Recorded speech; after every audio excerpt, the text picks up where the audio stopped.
Pessoal, bem-vindos, mais um G1cast no ar, hoje o episódio 93 e estou aqui ao meu lado com o ilustre CEO da Imobiliária G1, José Vinícius Munhoz Pinto. Seja bem-vindo. Seja bem-vindo não, nós estamos em casa aqui. Estamos em casa, estamos em casa. Vamos para mais um, né? Faz tempo que a gente não grava junto, inclusive. Verdade, né? Cara, verdade. E hoje a gente tem um episódio bastante interessante. Trouxemos um convidado muito especial que está vindo para fazer parte do ecossistema da G1, das ideias disruptivas que a gente vem tendo nos últimos tempos. Então, gostaria de agradecer a presença, falar que você é muito bem-vindo aqui. Bruno Danilo, BD, da BD Arts, um artista plástico, multiartista, que veio aqui conversar com a gente, falar sobre coisas que a gente não tem costume de falar, mas que, de uma certa forma, a gente vai conseguir trazer para a realidade, para o dia a dia, fortalecer a marca da G1, fortalecer a ideia do lançamento da BD Arts, né, que está aí no mercado. E eu acho que muito legal ter seu tempo aqui. Obrigado. Eu que agradeço aí o convite de vocês, né? Não só de participar, né, do G1cast, mas de tudo que a gente já começou a construir aí, né? Relacionado à arte, a negócios, enfim, é um prazer estar podendo contar um pouquinho aqui da minha história para vocês. Por mais que, né, nesses últimos dias eu já tenha escutado algumas vezes, agora a gente vai abrir aí para todo mundo. Então, assim, dentro da minha trajetória tem várias etapas, várias partes aí do qual eu acho que pode ser interessante para quem está assistindo. E vamos navegar por elas aí, né? Vamos, Para a gente começar, eu gostaria que o Vinícius antes falasse para o pessoal onde eles podem nos encontrar. Vocês podem nos encontrar no YouTube, no Instagram e Spotify. Nessas plataformas, a gente também lança vários cortes aí do pessoal no Instagram, então acompanhem a gente, tem muito material legal, né, Renato? É isso aí. E vamos que vamos.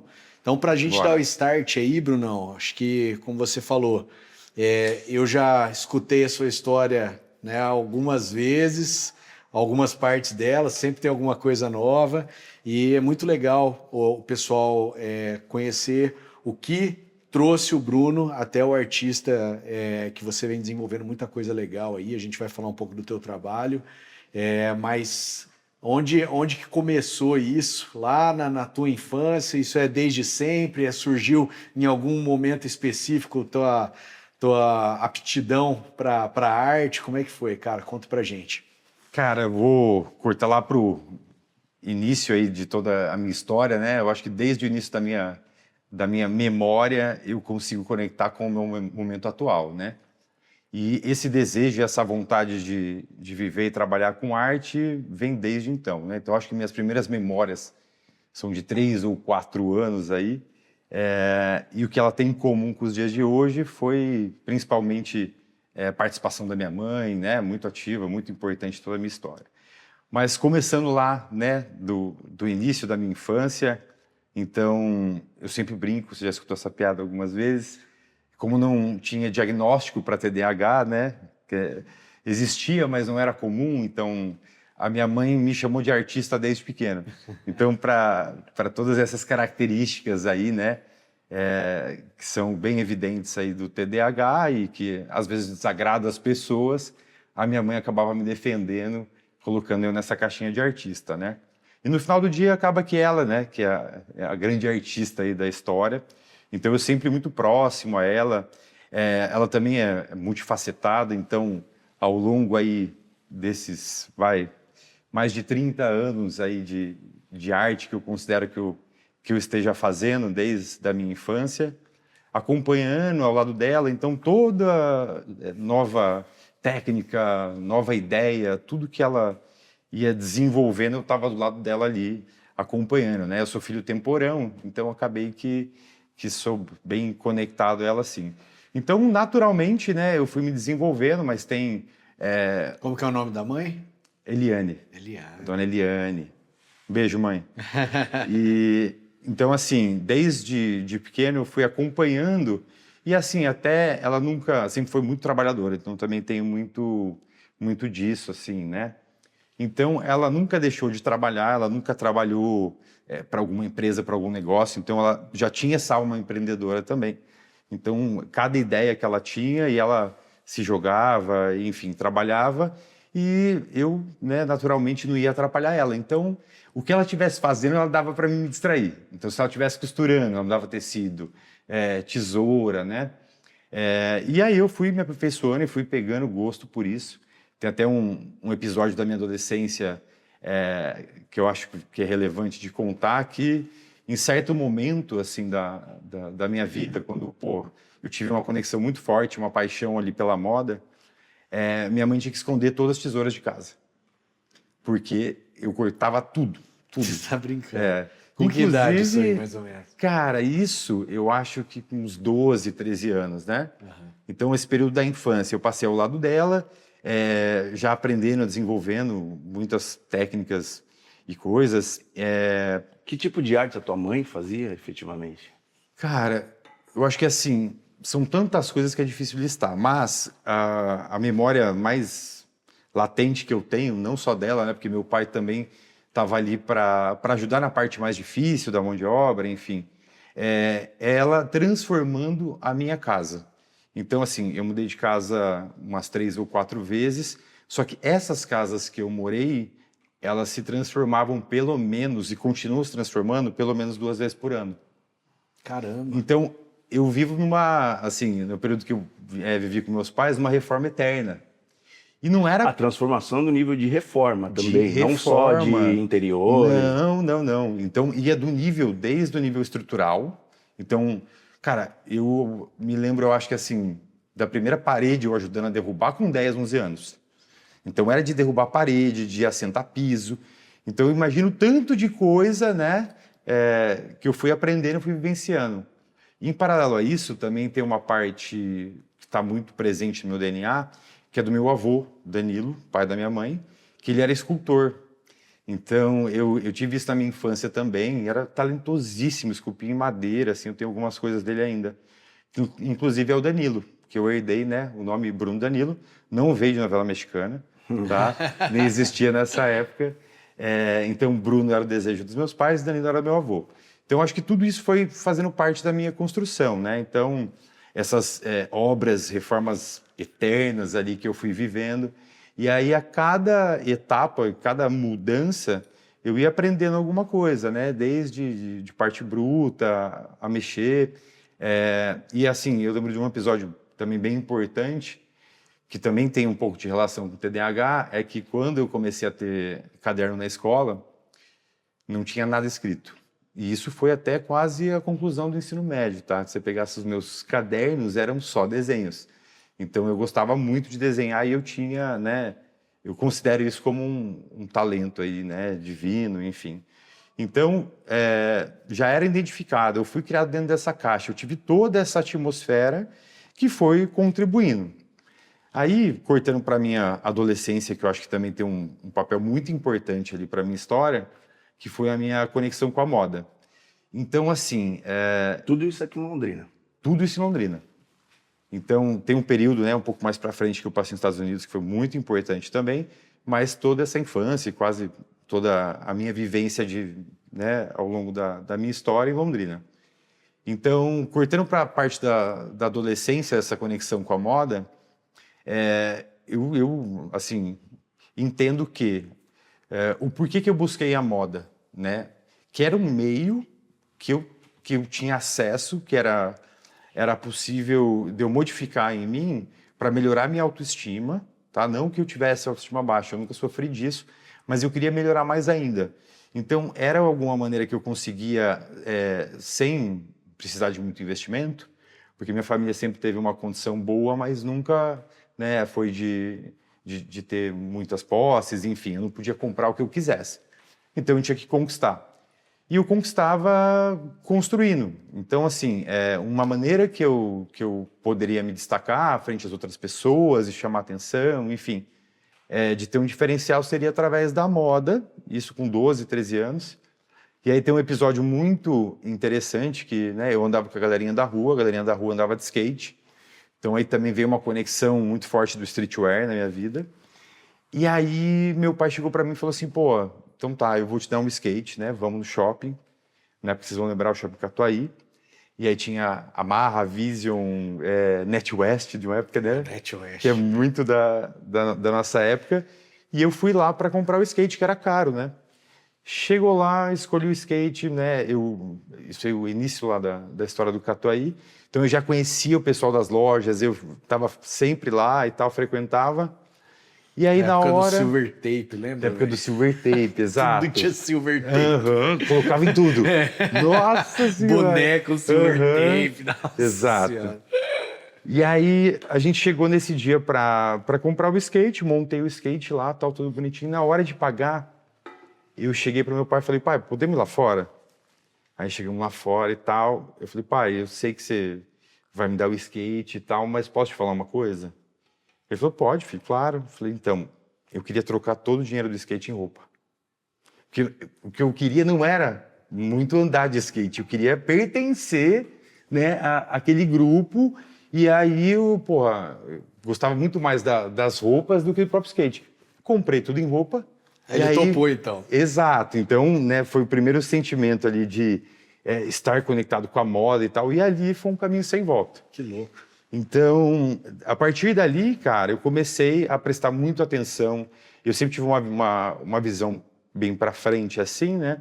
Então, passou um pouco dessa fase do skate e tudo mais, mas a paixão pela moda continuou. Pra você ter uma ideia, cara, não existia rede social, não existia nada, né?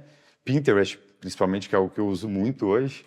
E quando eu ia em consultório médico, eu adorava ir em consultório médico e tudo mais, porque tinha sempre um monte de revista. Eu ia lá, rasgava as páginas e guardava. Então eu fazia quase que um Pinterest analógico. E aí eu olhava, tipo assim, porra, o que essa galera de Hollywood tá usando, não sei o que, não sei o que. E aí eu tive conexão com essas marcas, com esse universo, desde essa época. Então, assim, foi juntando. Então, nessa fase, na minha cabeça era, cara, eu vou ser um estilista, vou trabalhar com moda, porque é uma maneira de eu trabalhar minha arte, né? Enfim, desenhar, fazer o que eu gosto. Então, beleza, aquela sementinha foi plantada, né? Foi acontecendo ali, e aí cortando um pouco mais para frente, para a fase da juventude ali, eu acho que eu já era conhecido como uma pessoa que tinha um certo estilo, né? Que, tipo, então, assim, toda aquela construção e aquela ideia lá do começo... O pessoal, os próximos, eles já vão percebendo. Né? Exato. Então, assim, eu já era considerado uma pessoa com estilo, enfim, já chamava atenção por isso. Então, a minha meta estava sendo concluída. Assim, lá pelos 16, 17 anos, tem um episódio muito... que se conecta muito com a história da Key Design. Veio logo na sequência da minha mãe devolver as tesouras, né, para mim. E foi aí, então, que tem um episódio, muito marcante na minha vida, que é quando eu fiz, assim, a minha primeira pulseira, né? Meu primeiro acessório. Então, eu já estava conectado com moda, e aí eu já percebi que tinha algumas pessoas que usavam acessório, não era normal isso, né? Homem, principalmente, né? Pensa nesse universo machista que a gente vive, se a gente pegar para 20 anos atrás, né? Nossa. Então, aí piorou. Mas eu nunca tive, assim, problema nenhum com isso, né? Eu sempre tive, assim, autoconfiança em relação a usar o que me desse vontade, né? E aí eu peguei e falei, cara, vou fazer um acessório, eu acho que isso vai me dar um diferencial e tal. E aí, na época, não tinha nem loja, não tinha onde comprar, não tinha nada, né?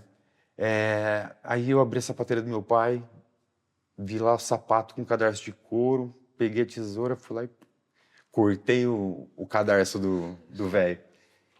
E aí era um monte de couro e tal, eu só enrolei no braço, né? E aquilo fez um bracelete grande. E eu tinha nessa época, assim, quando a gente tem aquele estirão de crescimento, então eu era meio desengonçado nessa fase, tinha um braço super comprido e aquilo encurtou meu braço. Então, cara, eu me lembro como se fosse ontem, assim, a sensação de quando eu coloquei a pulseira no braço e fui olhar no espelho.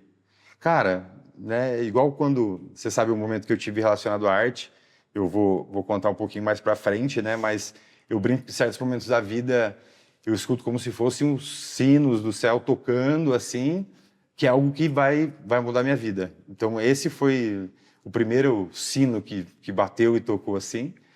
E aquilo foi muito forte. Então, dali em diante, cara, é óbvio, meu pai brigou comigo pra caralho, né? Teve todo o problema de ideia. Exato. Provavelmente as tesouras foram escondidas de novo. Mas dali em diante eu nunca mais parei de fazer meus acessórios, né? E aí, pô, mais uma vez... Aí você migrou dessa parte meio que de desenho de vestuário, que pelo que eu tô entendendo é o que você Sim, fazia. eu gostava de fazer. Aí você se identificou com essa parte de acessório. Uhum. Então, assim, eu foquei bastante e comecei a construir. Naturalmente, cara, as pessoas gostavam, né? E aí isso foi evoluindo para uma época já de faculdade e tal. E aí pediam para mim fazer. Então, a primeira história de comércio de acessório, de fabricação, foi na minha época de faculdade. Então, os amigos mais próximos e tal, porque, não existia mesmo. Então, eu já fui rompendo essas barreiras, né? Aí, em determinado momento ali, eu não estava muito contente com a faculdade, eu precisava... O que você estava fazendo? Eu fiz, na época era comunicação social, né? Publicidade. Só que comunicação social depois dividia para ou jornalismo ou para publicidade. Que também tem muita relação comigo, né? Assim, tudo isso foi muito importante para a época da Design, enfim. Mas eu estava descontente com algumas coisas e aí eu resolvi que eu ia tentar o sonho americano. Então, eu tinha 22 anos. Quem tem um pouquinho de ambição e nunca pensou nisso, não é gente, né? Não é, American exato. Dream. Exato. Só que isso foi... não sei se é azar ou se é sorte, né? Mas, enfim, esse período que eu tomei essa decisão foi em 2008, né? Que foi quando rompeu a bolha e a crise imobiliária. E teve uma crise internacional, né? Internacional, Eu lembro né? disso. Existem Nossa. filmes sobre isso. Então, mas, enfim, foi a época que eu fui para lá. Inclusive, eu já estava com a minha esposa e ela foi junto comigo. Então, a gente foi desbravar ali, né, o sonho americano. Não durou muito tempo por conta, né, dessa crise, dessa situação. 2020? 2008. 2008. Falando de eu data, voltei em 2001. Foi a época que eu mais sofri no mercado imobiliário, foi 2008, cara. E sofreu estando aqui, né? Aqui. Não, você ainda conseguiu ir para os Estados Unidos, eu só sonhei. Não, para mim foi um pouquinho antes e aí estourou lá. Só que o que aconteceu? Pô, impactou o mundo inteiro, né? Se for impactar você aqui, então imagina com quem estava lá. Então a gente, para tentar conseguir trabalhos, não tinha nem para os mexicanos, que são a mão de obra, cara, mais sofrida, mais dura, né, que existe. Então a gente foi pulando de galho em galho. O período que a gente ficou lá, eu acho que foi 1 ano, mas em nível de intensidade, eu comparo assim com os dias de hoje. 10 anos. Cara, coisa de 10 anos. É bizarro. E o amadurecimento que a gente teve, né, frente à dificuldade, crise e tudo mais, não só pessoal, mas de relacionamento. Então, eu brinco que a gente se casou lá, né? Muito novo. Eu estou há 22 anos com a Raquel. Então, lá ainda era começo de namoro, mas, enfim, foi muito importante, muito intenso. Mas o que tem de relação com a minha história de hoje isso? Principalmente que lá eu tive acesso à moda. A moda, né, de alto padrão, do que estava acontecendo, das grandes marcas. Então, quase que isso só já bastava para mim. Né, eu até enfrentei um pouco de problema com consumismo lá, porque mesmo sem ter dinheiro. Então a gente praticamente ralava a semana inteira, né, porque lá você ganha por dia praticamente. Por E hora, aí a alegria era o quê? Pegar o dinheiro na sexta-feira e ir pro shopping. Então eu falo, cara, eu não trouxe nada além de muita bagagem, muito aprendizado e mala. Então eu trouxe muita coisa de lá. Tem coisas que eu tenho, pô, acho que até hoje, assim, né? Mas a parte importante, o que eu amava fazer, o que eu gostava, eu identifiquei que lá já era uma verdade absoluta, acessório para homem. Então, todo mundo, todas as marcas já tinham, né? Então, eu fui pegando muito daquelas referências. Naquela época, eu acho que ainda existe esse lag de Estados Unidos, de mundo para Brasil, né? Infelizmente, independente de ter rede social hoje que te entrega... online, as coisas demoram o movimento, demora, né, para o mercado absorver. Então, ali foi essa visão que eu tive de que, pô, isso que eu estou fazendo, dá para mim fazer no Brasil com certeza. E aí aquela sementinha ficou, né? Bom, beleza, voltando para cá, uma decisão muito importante que eu tomei lá, que tem total relação com o que eu faço hoje, é de não depender mais dos meus pais e trabalhar com arte. Então foi o primeiro momento que eu... Duas decisões bem fáceis, né? Eu não vou depender dos meus pais sobrevivendo de arte. Tá fácil, né? Facinho. Bem fácil. Eu já até te Uma falei ideia isso. brilhante, né? Uma ideia brilhante. Mas eu até comentei isso com o Vini, cara, que não é fácil ser eu, porque eu gosto de fazer o impossível. Perfeito. Né? Então, assim, eu gosto de me desafiar num nível de olhar uma coisa e falar assim, ninguém fez, então eu vou tentar fazer. Pode ser considerado falta de inteligência isso, né? Mas, enfim. Eu acho... Eu me identifico com isso, eu acho legal. Se identifica? Me identifico. Então, né? Assim, as coisas que eu fiz até hoje, todas são nessa linha. Então, eu voltei, tomei essa Você decisão. se expõe a muito mais risco. Total. Muito mais certeza. Isso é o oposto de um perfil conservador, racional, mas exatamente. em contrapartida, você vive com intensidade, o desfrute, você acaba conseguindo ser uma pessoa que funciona mais pelo desfrute do que pela posse, né? Exatamente. Tanto que, né, eu brinco, tem muita... dá para considerar muito sucesso na minha trajetória, exceto o financeiro, né? Porque as pessoas acabam medindo muito por esse nível e eu sempre usei todo o desfrute, tudo que me proporcionou a minha carreira, vivendo. Perfeito. Então, que é onde eu brinco, falo, cara, principalmente em viagem, é a única maneira que quanto mais você investe, mais você gasta, mais te retorna, né? Então, eu aproveitei bastante dessas situações e da juventude para viajar, para viver e ter história para contar. Então, assim, eu sempre gostei de me colocar em situações desafiadoras. Então, no meio de caminho, né, sempre fui taxado como louco, né? Outra visão que eu tenho sobre isso também, que já me incomodou alguém chamar de doido, maluco e tudo mais. Só que a partir do momento que eu entendi que louco ou doido é o que as pessoas não conseguem se enxergar fazendo, não conseguem ligar um ponto linear da realidade dela de A até B. Então, se não existe, ela não consegue enxergar isso, ela fala, é doido, é maluco. Fala, então, eu quero ser considerado essa pessoa, né, continuar fazendo isso. Então, assim, tomada essa decisão, vou viver de arte, o que eu aprendi lá? O que eu tinha já de bate-pronto, assim, para fazer, para executar? Eu aprendi a fazer mosaico de azulejo lá, né? Enfim, quando a gente está nessa situação de crise e tudo mais, então você trabalha muito com subemprego, né? Então, uma das artes que eu aprendi, que eu conheci um brasileiro que fazia um trabalho maravilhoso, ele fazia mosaico de pedra, tudo mais, uma pessoa que estava muito bem lá, e me ensinou. Então eu voltei e falei, cara, não, vou fazer mosaico. Então eu voltei para cá, decisão tomada, não, vou ver de arte, vou fazer mosaico. Então eu já tinha uma staff me apoiando, minha esposa e minha mãe. Então eu sempre tenho esse suporte. Então começamos lá e, sempre conheci muitas pessoas em Londrina, né? Então tinha para quem vender, tinha para quem oferecer. E, cara, deu certo. 1 ano e meio eu consegui viver ali fazendo mosaico, fiz fachada de... Não sei se você recorda um escritório bar, que era um bar bem famoso. Escritório? Ah, sim. Então eu fiz a fachada. Trabalhei no escritório bar, velho. Fui promoter lá. Cara, eu acho gordo. que eu lembro dessa época de você. É verdade. Meu Deus. Eu não associava da onde eu te conhecia lá de trás. Fazer eu um acho que é pagodão isso. de domingo lá, velho. Isso é louco. Renato também já foi pagodeiro, né? Mas isso é história para outro podcast. E aí, esse é um dos lugares que tinha o meu mosaico. Inclusive, quando fechou e tal, eu tentei de alguma maneira, só que era colado na parede. Como é que eu ia retirar uma parede, né? Uhum. Então, enfim, esse se perdeu. Eu ainda tenho alguns trabalhos dessa época.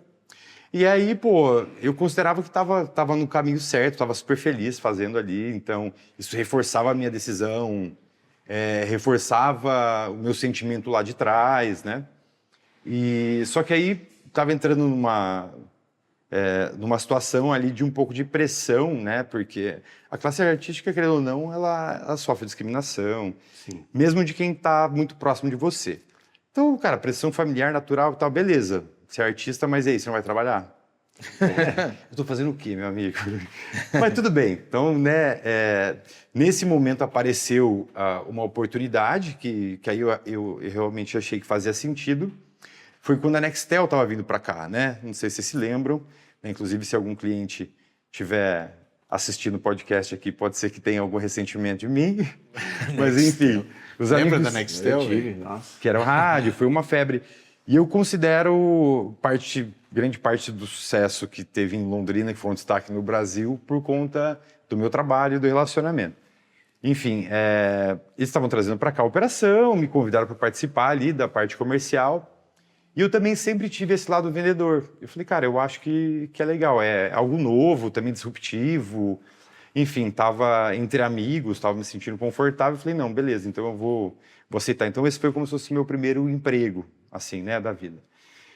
Pô, comecei, entendi como que era, assim, rapidamente eu consegui vender, consegui fazer o negócio acontecer. Eu ganhei todas as premiações que teve da Nextel aqui, na parte comercial.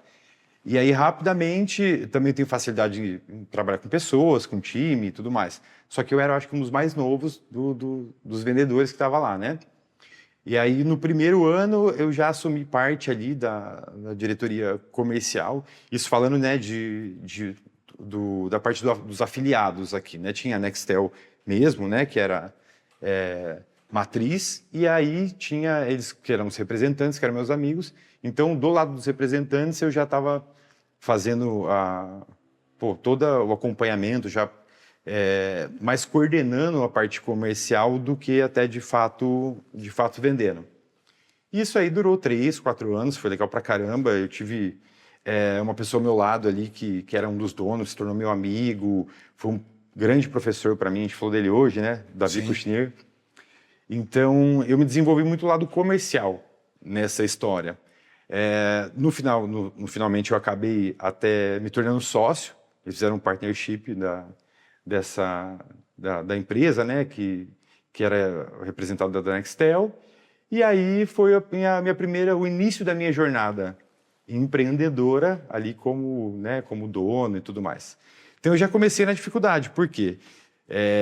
Eu ganhei o presente e tive que assumir, né, quando eu me dei conta do que era de tudo que tinha que aprender, tudo que tinha que lidar para tocar um negócio, eu identifiquei que o negócio estava falido.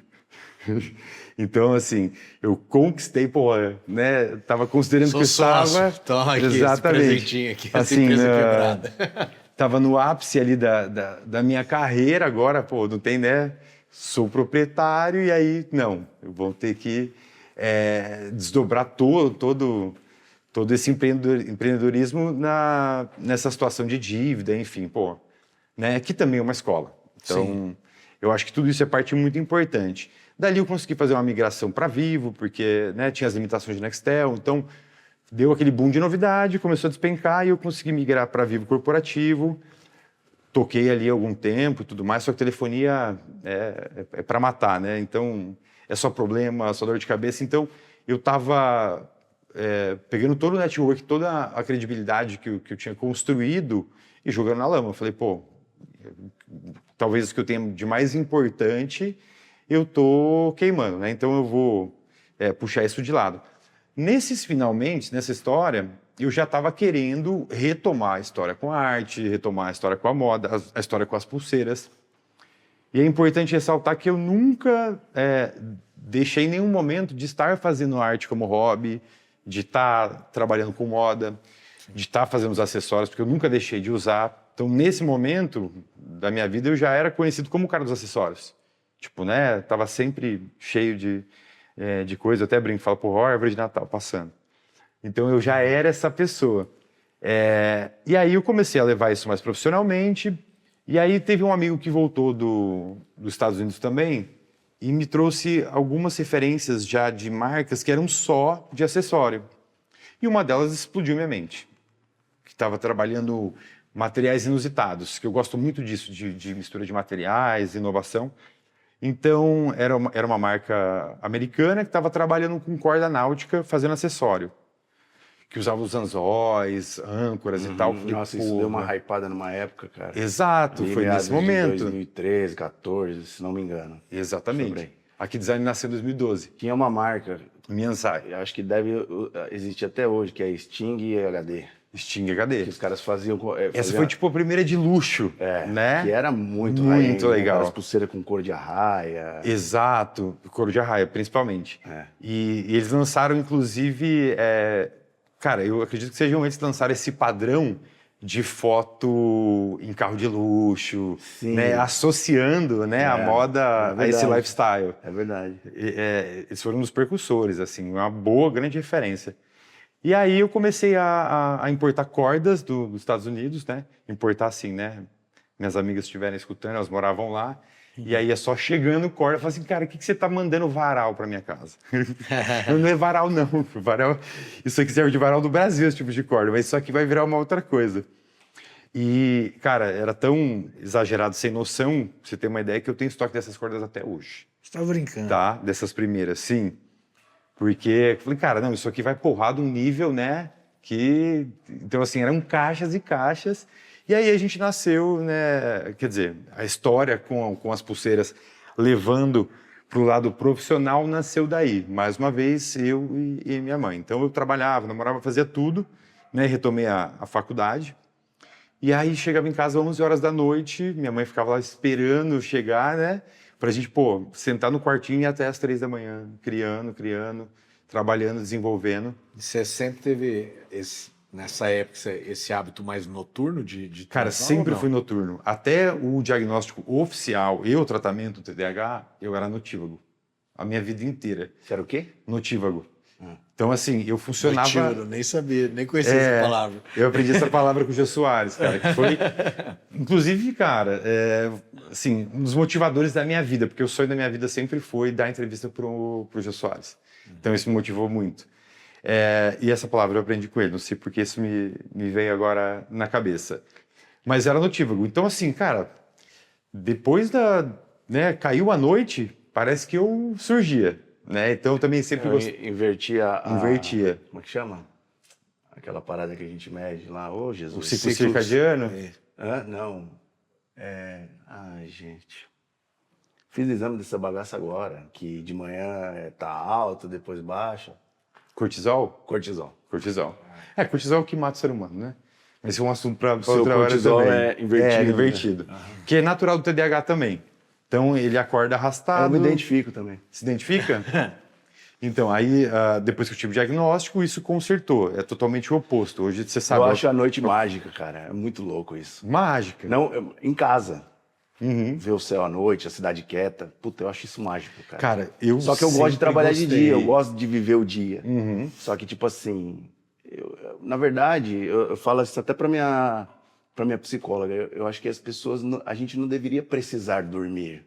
Você entendeu? A gente Meu só dorme porque sonho. precisa. Você Uhum, entendeu? exato. Tipo, eu queria viver 8 horas Não de precisa sono, parar perda de de tempo, viver, ficar né? um terço da vida sua tendo que carregar a bateria. Carregar a bateria. Tá ligado? E cada vez mais a gente sabe a importância de carregar essa bateria, E precisa dormir, Precisa. cara. Só que eu falo assim, devia não precisar, tá ligado? Meu sonho. Vai lá, tirar um cochilo de 2 horas, resolve a vida. Resolve. Inclusive, assim... O recarregamento rápido, né? Pior, velho. Carregador Muito turbo, louco né? isso. Mas dá para ajustar, eu sou um exemplo disso, a gente até conversou. Então, cara, essa questão de ser notívago, né, sempre foi muito presente até, 8, 9 anos do diagnóstico oficial, como eu falei, né, do TDAH. Você fez avaliação neuropsicológica para ter o diagnóstico de TDAH? Não, eu me autodiagnostiquei e o psiquiatra só confirmou, mas no meu caso é tão evidente. Clássico. Que assim, qualquer pessoa que sabe o que é um TDAH, olha e fala assim, olha ali, aquele ali é o grande exemplo.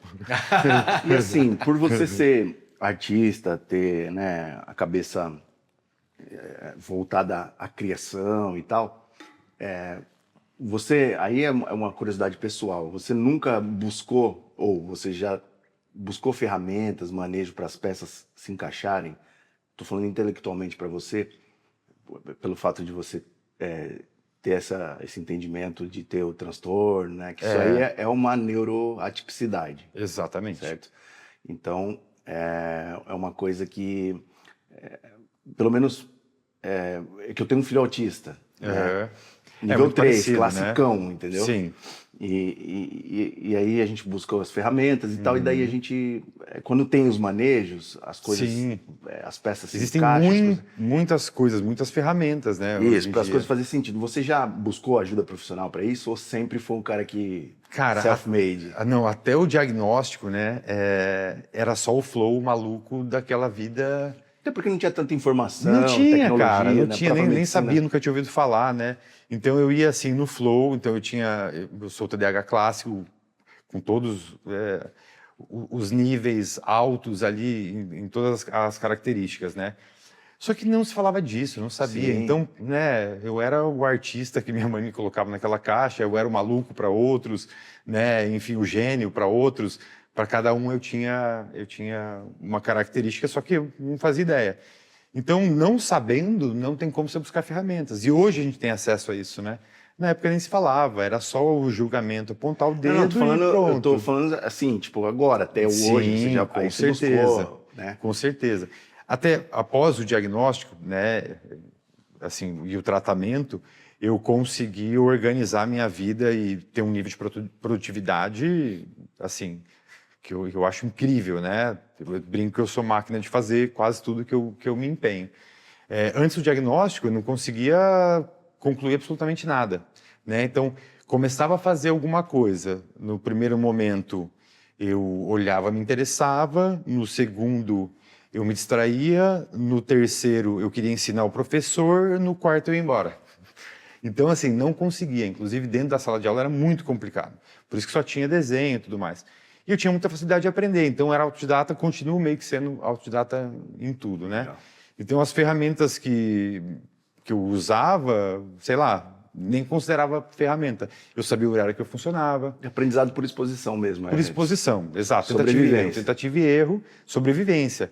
Mas, cara, eu sofri muito, e eu falo que é um assunto que eu falo bastante, TDAH, inclusive, gostaria até de explorar isso um pouco mais em rede social, porque, né, como todo bom TDAH também, a gente se profissionaliza em hobbies ou assuntos do interesse.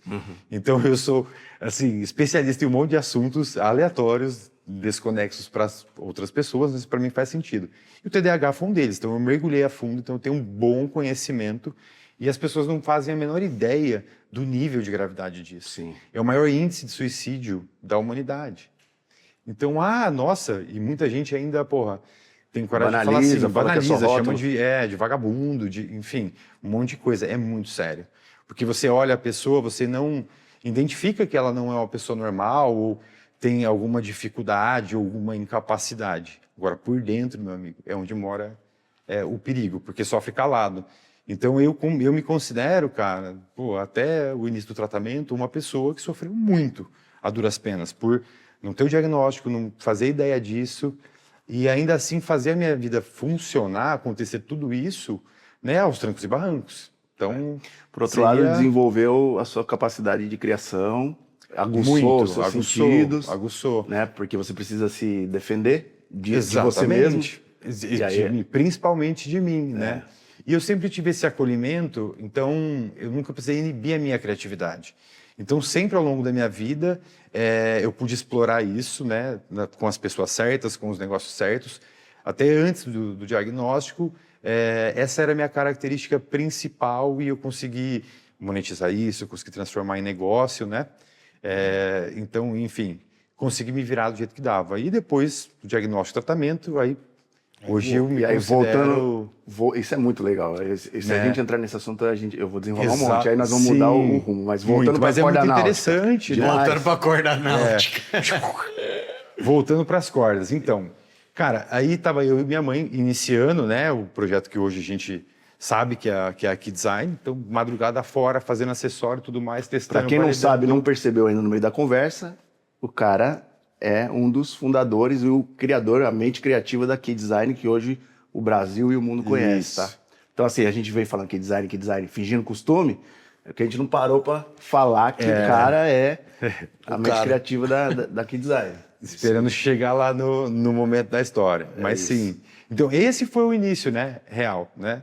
Então, mais uma vez, ele ter o apoio das pessoas, né? Que me acompanham desde sempre.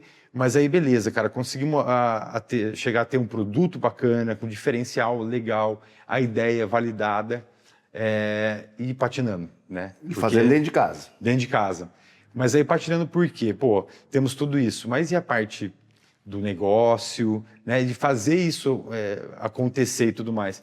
Que até por não ser tratado o TDAH era uma das dificuldades minhas, né? Então, pô, de fazer análise, de ser essa pessoa analítica, de construir na época nem sabia o que era isso, um business plan para o negócio. Então, eu dei uma patinada, mas aí a próxima etapa eu falei, pô, eu identifiquei que precisava encontrar um parceiro, né? Um sócio para isso. E aí tinha várias características na minha cabeça, mas nunca nada falar mais alto do que a minha espiritualidade. Né, que hoje eu sei que é espiritualidade, mas antes eu falava que era meu feeling. Né, hoje eu entendo tudo de onde vem isso. Então, assim, eu sempre vivi muito no meio de festa, também sempre fui muito festeiro por ser notívago, então... Foi DJ. Fui DJ, né? Tem mais essa parte aí da história. Então, eu identifiquei que eu precisava de alguém que era bem relacionado, que gostasse de moda, então, e alguém que eu me desse bem, né? Então, assim, pô, um dia numa festa e tal, num aniversário, vi uma pessoa lá, eu senti que era aquela pessoa, mas, pô, eu olhei e falei assim, cara, eu não gosto muito dessa pessoa, as pessoas não gostam muito dela, mas ela tinha todas essas características que eu falei, né, de relacionamento, tá, e uma outra coisa também, precisava de capital para investir. Então, eu olhei e falei, pô, o perfil do sócio que eu estou montando na minha cabeça é aquele cara ali. Só que eu não gosto muito dele, não tenho muito relacionamento, mas, é meu feeling. Chamei um amigo em comum que a gente tinha e falei assim, cara, chama aquele cara lá. Sentamos, falei, cara, eu tenho uma ideia, tal. Comecei a explicar isso para ele e a gente se tornou sócio naquela noite, né? Henrico Butti. Esse foi, né, a primeira pessoa a fazer parte da Key Design. E aí, naquele dia, pô, rompi todas essas barreiras, né? Percebi que eu não conhecia muito ele para ter aquele preconceito, uma coisa, né, que aquele julgamento, enfim, que eu discrimino hoje bastante isso, mas naquela época, né, fazia parte da minha pessoa. Então, rompi todas essas barreiras, convidei ele e no dia seguinte, pronto, tinha um sócio. Isso que ano que era? Isso foi em 2012. Uhum. 2012. E aí, beleza, porra, já mudou os ânimos, né? Aquilo começou a tomar já uma outra forma, começou a caminhar um pouco mais. Aí a gente começou, ele também era muito festeiro, só que nessa época ele vivia indo para as festas no Brasil inteiro. Então ele começou a validar o produto do jeito dele, né? Que eu falo que, porra, foi essencial para que design ser muito conhecido no Brasil. Distribuir em festa, mas para as pessoas certas, nos lugares certos, né? Tava sempre nos ambientes muito bem frequentados. Então, já começou a ganhar fama, as pessoas, tipo assim, começaram a amar aquele negócio e querer, né? Antes mesmo dele existir. Então, a gente deu já mais um bom passo, um bom avanço. Isso a gente está falando de uns 3, 4 meses, né? Depois desse momento. Só que continuava patinando, porque ele também não era essa pessoa estratégica do business. Então ele era o divulgador, ele usava, pô, ele conseguia fazer a parte do marketing, também conseguia contribuir ali com o capital para o negócio, mas ainda continuamos patinando, né? Então, e aí, bom, enfim, eu continuava trabalhando com a Vivo, com a minha representação da Vivo corporativo, e aí, pô, pedindo sempre para o universo me trazer agora a terceira pessoa que faltava para isso acontecer. E numa dessas visitas, né, eu atendi meu sócio aí que fez parte de toda essa caminhada e continua fazendo até hoje, que é o André Yui. Então eu fui atender uma loja de moda, que era a loja da mãe dele, que ele trabalhava, fazia toda a parte financeira. Também fazia, né? A do pai dele, a Oná. A Oná. Sim. Oná. Tem, acho que 30 anos em Londrina. E aí, beleza, consegui vender para ele o plano, o que não é fácil, né? E aí, no final, eu peguei e falei, cara, eu senti, né, de novo, a espiritualidade, na época eu chamava de feeling, é esse cara.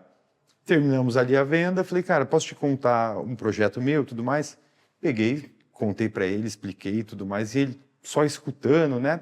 Mas eu pensei, pô, ele é o cara analítico, estratégico, tá dentro do cenário de moda. Eu sabia que ele já tinha... os pais dele tinham franquia da Fórum no shopping. Então, pô, já é uma pessoa que era do meio, tinha conhecimento. E aí eu sempre brinco, falei, é um japonês, né? Então é uma peça muito importante que faltava né, para esse quebra-cabeça acontecer, né? Os números, enfim. E, pô, beleza, parou ali, deu uma semana depois, eu falei assim, cara, lembra do que você falou para mim, do projeto tal? Eu, opa, se lembro, eu tô aqui, né, nele, firme e forte, todas as madrugadas. Ele falou, então vamos almoçar que eu tenho umas ideias aqui para discutir.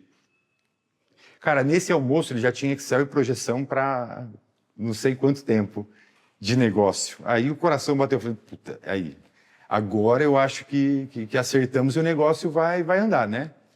E dito e feito, cara, dali em diante a gente não parou de trabalhar, isso, vamos dizer, era junho, julho, mais ou menos, e aí em novembro a gente estava fazendo o lançamento oficial já, do site, do e-commerce. Imagina o quanto pioneiro que era isso, né, cara?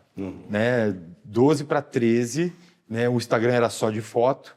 Então, uma outra coisa que foi importante também, a gente nasceu o site com 12 mil seguidores no Instagram. Na época que não existiam ads, não existia nada, né? Por quê? Eu tinha que ficar numa fila ou esperando alguma coisa, cara, era na unha. Achava marca relacionada, quem seguia aquela marca e ia seguindo, era como se fosse meu cartão, né? Ó, olha eu aqui. Era uma estratégia que todo era mundo estratégia. fazia.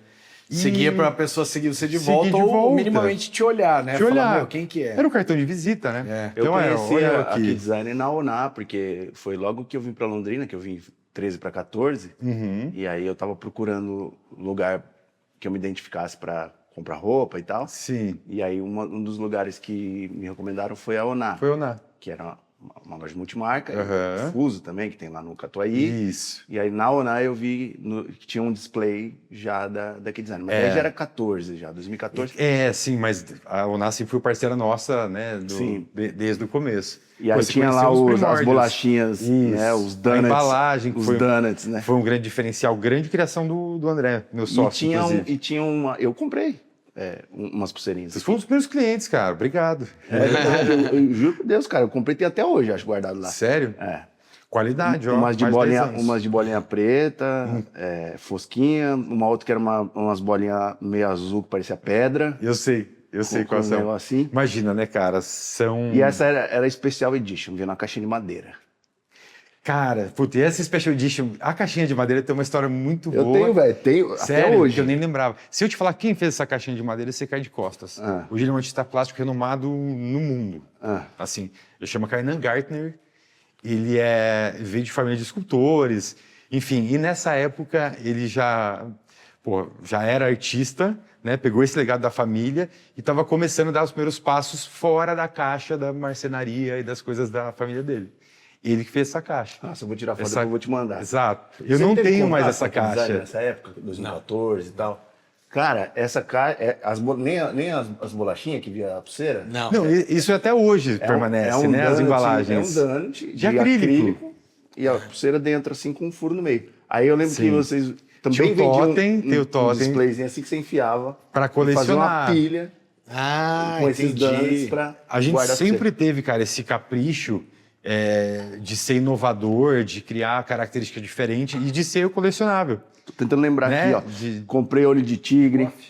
Comprei uma Tem outra desde o que ela começo. era. Eu comprei uma outra que ela era de tecido que parece aquelas mantas peruanas, sabe? Sim, Ticana, sim. sabe? Isso aí era a corda que eu comprava do Peru.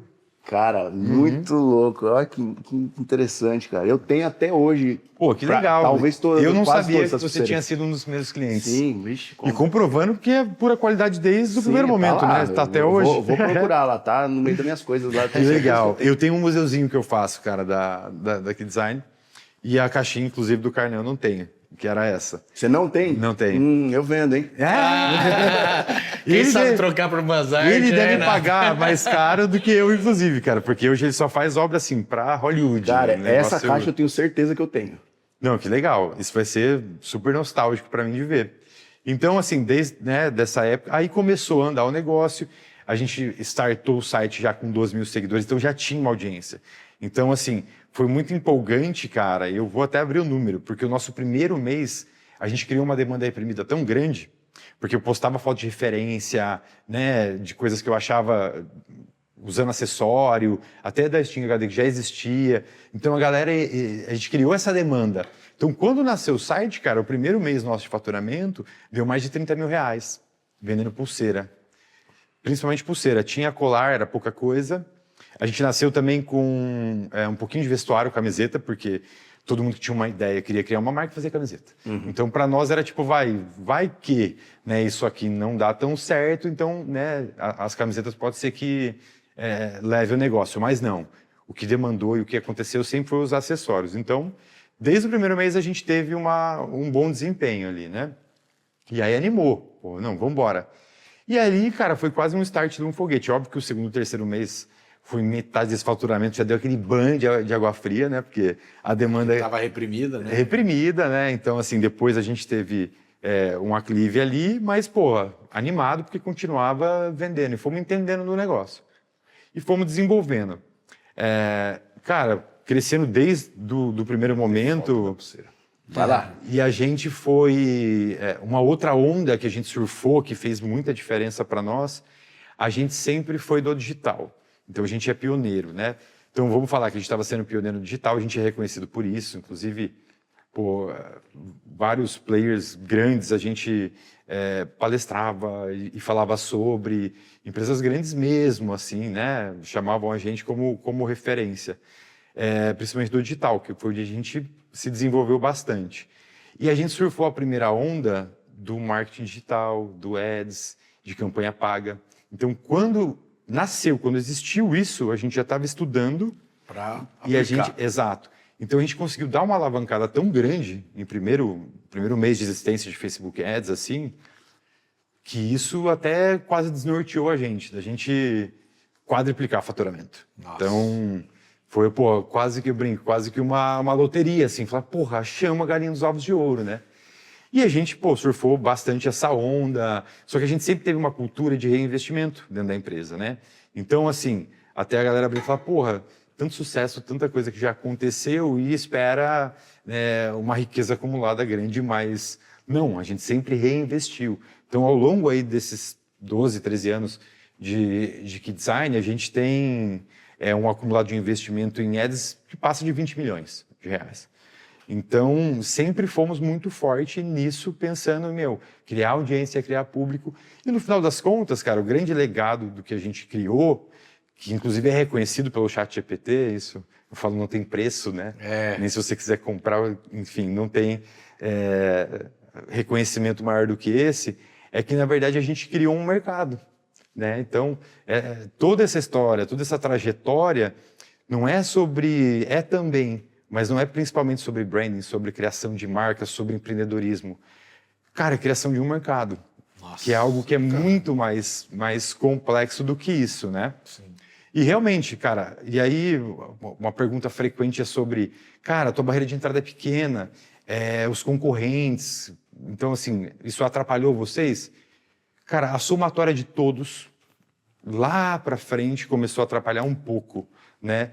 Mas quando a gente está falando em palavra-chave, em marketing digital, o nível de posicionamento que a gente acabou se colocando em Google, esse tipo de coisa, a gente hoje acaba saindo muito caro porque a gente briga com Shopee, a gente briga com Vivara, cara, só com um monstro, né? Então aí hoje é difícil. Mas os concorrentes em si, que a barreira de entrada era pequena, que copiavam, então a gente, como construiu esse mercado, era grande referência. Até para as gigantes, cara. Gigantes mesmo. A caixinha embaixo da foto aí, ó. Esse é meu braço. A Special Edition é a segunda. Sim, eu sei o nome dela. Uma das nossas salas de reuniões, né, da sede nova, a gente colocou o nome de best-sellers e uma delas era essa, que era em homenagem a um designer, chama Borolek. Então, e eu tinha uma branca também, essa segunda. Mais clarinha. Olha lá, caixinha. Special Edition. Eu tinha uma branca de mármore, bolinha de mármore, branco, granito, sei lá. Cara, simula, né? Simula. Não, mas ela é... Ela é um jasper branco, Cara, mas é igualzinho. Animal. Sim, sim, a gente sempre trabalhou bastante. Essa daqui ela era mais envelhecida, parece uma pedra vulcânica, um negócio, né? A gente trabalhava pedra vulcânica, realmente é pedra vulcânica. Cara, olha isso.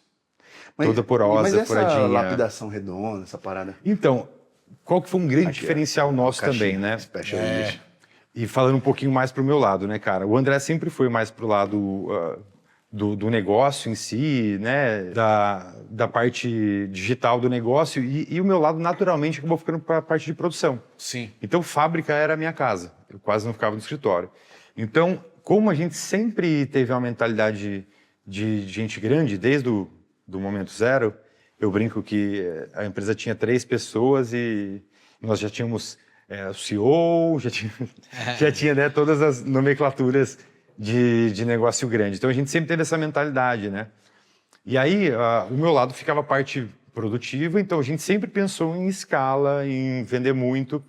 Então, essa parte vamos dizer assim, dessas particularidades de mão de obra que leva muito tempo, por exemplo, lapidação e tudo mais.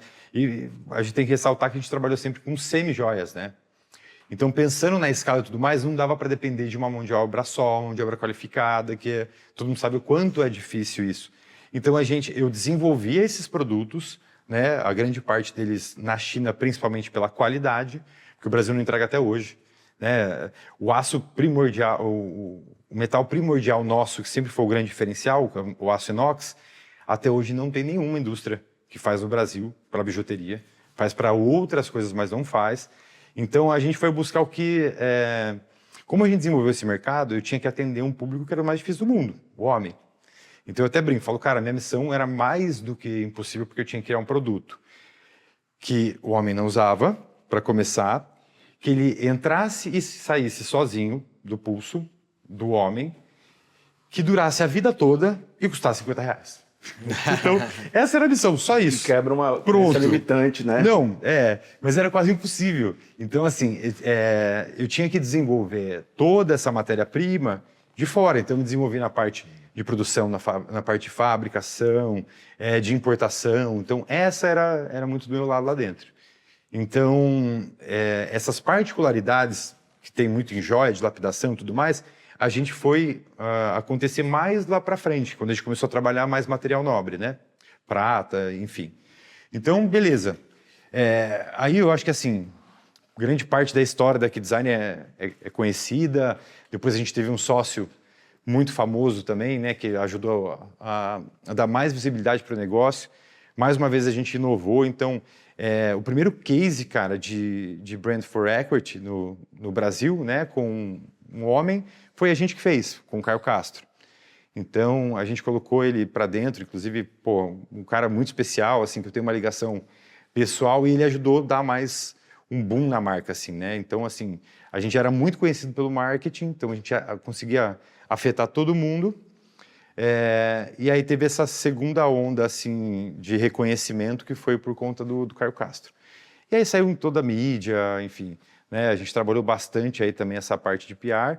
E aí se tornou uma marca nacionalmente conhecida, né? Grande. Em paralelo a isso, a gente foi fabricando para outras grandes marcas, no qual, né, eu não posso falar, que a gente faz até hoje, mas grandes marcas aí nacionalmente conhecidas que a gente desenvolve e produz os acessórios masculinos. Então a gente virou a grande referência nisso.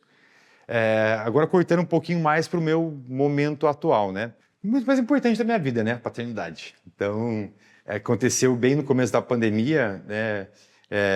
Hoje, todos os traumas superados, porque não tem quem se absteve disso, né? Todo mundo viveu intensamente.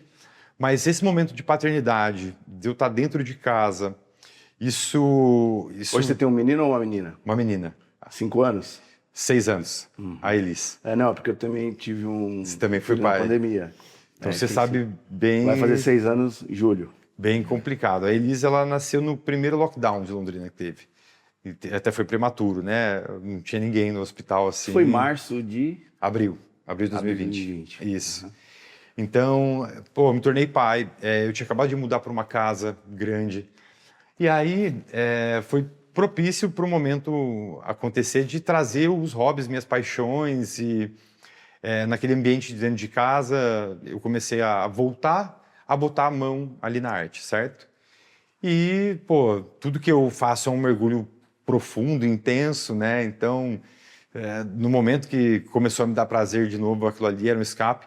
Esse foi um momento muito importante também, porque eu já em relação ao TDAH, eu já estava diagnosticado, medicado há uns 2 anos mais ou menos. Então, minha vida estava muito entrando num eixo. O que ainda não tinha entrado, que é um ponto importante, é a questão de ser notívago, que é um assunto que a gente falou. Então, eu inverti. Né? Para mim criar, para mim funcionar, pô, sendo pai, né, no meio de uma pandemia, qual que era o momento em que minha filha dormia, que estava tudo em paz? Era às 4:30 da manhã. Então ali, cara, eu mudei completamente o meu relógio biológico. Eu comecei a acordar às 4:30 da manhã, né? Para respirar, enfim, para admirar a noite. E aquilo já se tornou um hábito rápido para mim, que é até hoje. Então a hora que eu faço a arte mesmo, porque hoje como a arte já é um negócio para mim, né? Então eu acabo tendo que, durante o dia, tratar muito da parte de negócio, cliente, atendimento, galeria, enfim. A parte do fino mesmo, onde eu boto a mão na massa, é das 4:30 da manhã até as 9. Né? Então, no momento onde está E você mora na acordando. galeria? A galeria lá Não, na sua casa? não. Mas nesse momento da pandemia, né, eu transformei a minha garagem em, né, um ateliê, onde a gente estava começando. E aí teve um momento importante também, né, que é onde tocou os sinos, igual eu falei a segunda vez. A gente estava fazendo uma collab da Key Design com a Artwalk. E é importante ressaltar também que nesse momento, cara, a empresa já não tinha mais tanta dependência minha e do André. Então a gente tinha essa mentalidade, né, também sempre de empresa grande, então de delegar, de cada vez ter menos dependência e também de um dia poder tocar outros negócios, fazer outros negócios. Então a gente já estava num momento desse, né? Já tinha gente tocando, não tinha tanta dependência. Então isso facilitava com que eu pudesse estar na minha casa também na pandemia. E aí tinha uma collab que a gente ia fazer com a Artwalk, né? Que é uma loja muito grande assim de tênis, tem pelo Brasil todo. E a ideia é que no evento de lançamento a gente fizesse um leilão beneficente. Então a gente ia elencar alguns artistas para fazer a arte no tênis, leiloar e ajudar algumas instituições. Então esse ia ser o evento de lançamento. Falei, pô, é o momento de eu fazer minha arte relacionada à moda. Eu falei, vou fazer um tênis, vou customizar um tênis. Um pouquinho antes eu tinha feito um curso de customização de tênis também, né? Porque isso é uma outra paixão. Então, minha paixão pela moda, quase que a parte principal é no departamento de tênis. Tem duas vertentes de customização de tênis. Uma que é para você usar o tênis e a outra que é para o tênis virar uma obra de arte. Essa eu quase me considero o pioneiro também, né? Uhum. Então, e justamente nasceu nesse momento. Para essa collab, vocês escutaram parte da minha história, né? Então, como minha família construía tudo, eu fui educado no conceito de upcycling, que é a base da minha arte principalmente, né? Que é reaproveitar, ressignificar. Então, eu não joguei nada fora da Key Design. Então, todas as pequenas pecinhas, que inclusive eu escolhi uma, eu comprei, que inclusive é caro, eu fui guardando elas para algum momento, não sabia para quê. Quando eu fui fazer essa arte, aí eu juntei as pecinhas que eu tinha guardado, das joias que eu fazia, o mosaico, a paixão pela moda, o tênis, e aí eu fiz um tênis cravejado, né, um micro mosaico de joias. E aí, muito presente na minha arte é a resina. Que é esse tênis aí que a gente deve ter a foto, né? Isso, que é esse cara aqui. É um Air Jordan ou é um Air Max? Ele é um Air Max. É um Air Max ficando Force alto. One? Force One. Air Force One. Air Force One. E aí tem a base de resina. Então, aonde que entra, né, o quarto elemento dessa história? Essa era o material que minha mãe estava trabalhando na época. Uhum. Né, nas experimentações dela e tal. E aí entrou. Quando eu juntei e terminei aquela obra, juntando tudo isso, cara, o sino tocou de novo na minha cabeça, aquele momento mágico, né, que eu estava sempre na busca de um DNA artístico muito forte. Então ele juntou tudo da minha vida e criou aquele tênis. Daquele momento em diante, eu falei, cara, não tem mais como eu fazer alguma outra coisa na minha vida. Então agora eu vou mudar tudo para seguir esse caminho.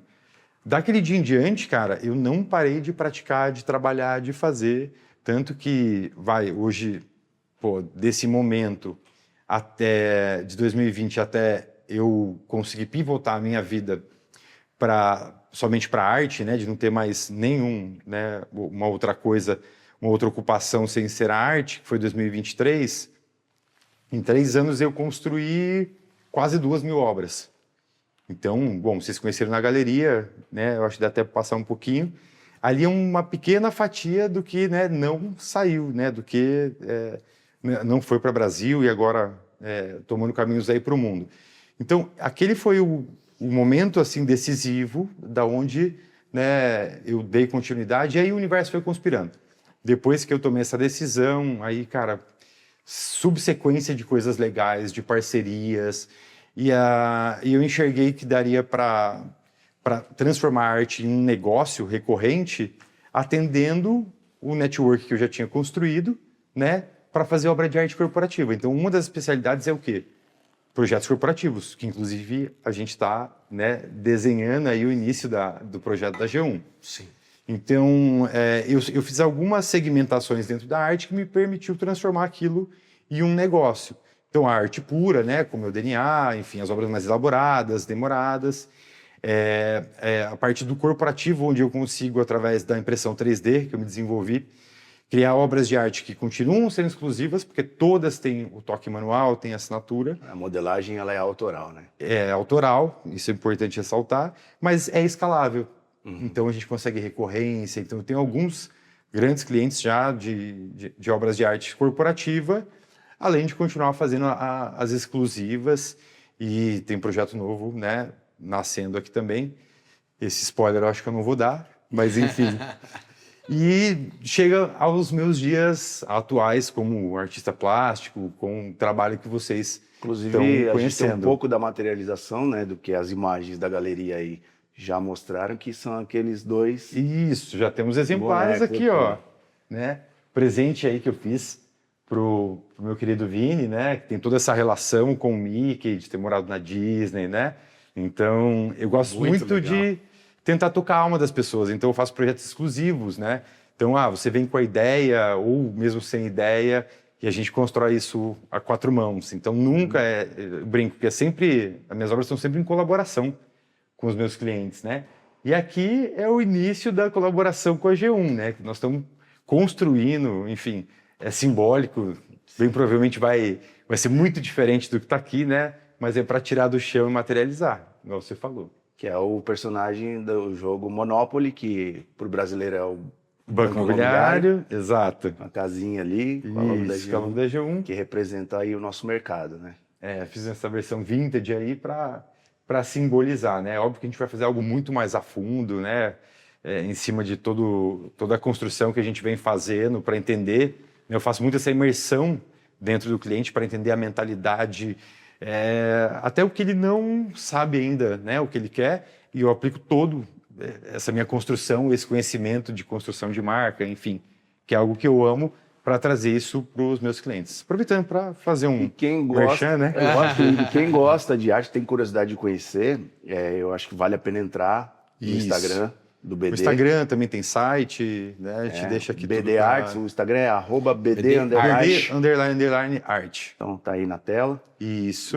Sigam lá o BD, a galeria dele. Muito legal. E agora a gente está indo para um caminho de convergir os interesses, as ideias, né? E como o BD disse, a gente está construindo uma ideia de trazer uma colaboração juntos, que isso aí a gente vai contar talvez mais para frente, mas mais uma vez, como o BD vive de inovação, de criação, quem conhece, acompanha a G1 sabe que nós também temos uma tendência muito forte de ir na contramão, exatamente, de sair um pouco da casinha. Fazer coisas diferentes, né, cara? Ser inovador. Principalmente porque o nosso mercado é um mercado tradicionalista por natureza, principalmente no Brasil, né? Sim. E a gente procura sair dessa vala comum, não para ser melhor ou pior que ninguém, mas para ser reconhecido de forma diferente. Exatamente, né? Disruptivo, se destacar, enfim, né? Nessa batalha sangrenta que a gente vive hoje, né, comercialmente. Então a gente tem que trazer diferenciais, e aqui a gente está trazendo um diferencial humano, artístico, que tem tudo a ver com vocês, inclusive, né? Então a gente vai tentar materializar essa alma de vocês em algum símbolo e naturalmente vai se transformar em arte. Eu acho que, só para sintetizar, né, o trabalho do BD hoje, quando a gente fala de corporativo, entra desde o desenvolvimento de uma peça para se presentear um cliente, ou para você transformar um prêmio para o seu time interno, tanto quanto ele se envolve também, que é uma das suas especialidades, na parte de desenvolvimento de brand, posicionamento de marca.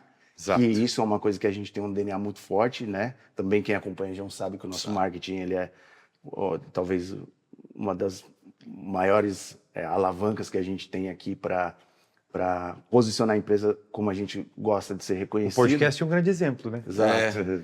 E nisso a gente construir então ativos para marcas ou enfim, né?